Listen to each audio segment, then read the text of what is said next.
반갑습니다. 내 가족의 사건처럼 하나하나 최선을 다하는 법무법인 이현입니다.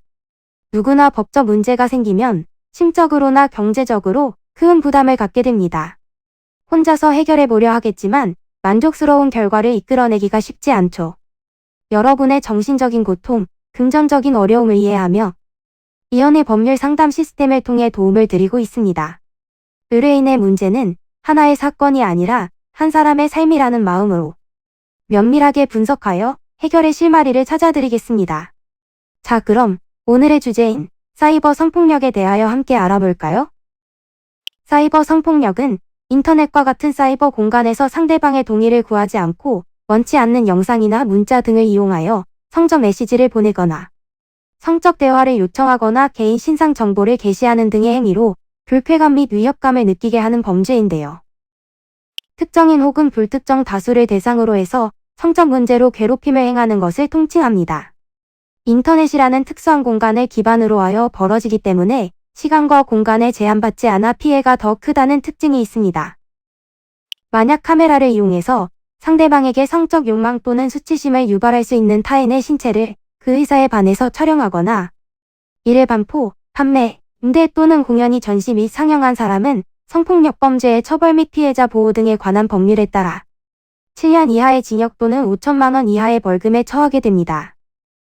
그리고 성범죄 사건인 만큼 벌금형 이상이 확정되면 최소 10년 이상 성범죄자로 신상정보 등록이 되어 1년에 1회 이상 관할 경찰서에 출석해 사진을 촬영하고 재반 신상정보를 제출할 의무가 발생하게 됩니다.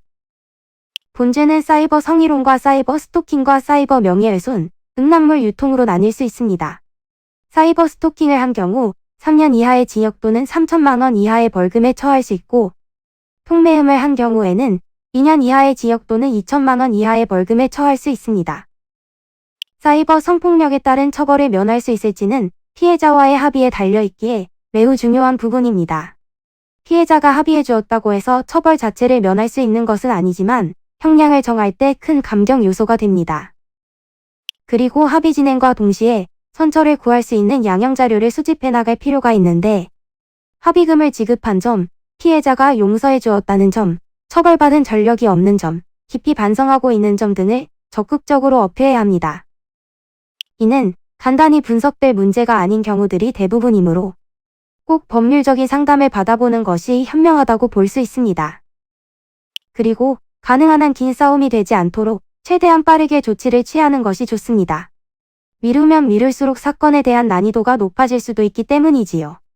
가벼운 병도 방치를 하면 상당히 무거운 병이 되듯이 이 또한 역시 사전에 바로잡으셔야만 간단한 조치로도 해결할 수 있는 가능성이 높아지는 것입니다. 여러분이 골머리를 앓고 계신 그 사안, 저희 법무법인 이현에게 알려주세요. 이현의 법률 상담 시스템을 통해 든든한 지원군이 되어드리겠습니다. 간혹 변호사가 아닌 사무장 등과 상담하는 줄로 오해하시는 분들이 계시는데 이는 전혀 아니며 저희 법무법인 이현은 변호사와 1대1로 상담이 이루어진다는 점을 다시 한번 꼭 알려드립니다. 저희는 하나의 분야가 아닌 민사, 형사, 가석뿐만 아니라 비송사건 등 모든 것을 추구하고 있는 종합 로펌입니다. 가장 궁금해하시는 사건의 해결 가능성과 해결의 키포인트, 예상되는 문제점과 해결 방안 등을 총망라하여 종합적인 시각으로 안내해드리고 있습니다. 보다 정확한 상담을 위해 전국, 전 지역 상담 접수를 먼저 실시하오니 해당 화면에 보이는 번호로 먼저 연락을 주시면 친절한 안내를 도와드리도록 하겠습니다. 인터넷으로 법무법인 이현을 검색 후 홈페이지를 살펴보시고 와도 좋습니다. 언제나 의뢰인이 처한 상황을 이해하며 그 입장에서 생각하겠습니다. 저희는 법무법인 이현이었습니다. 감사합니다.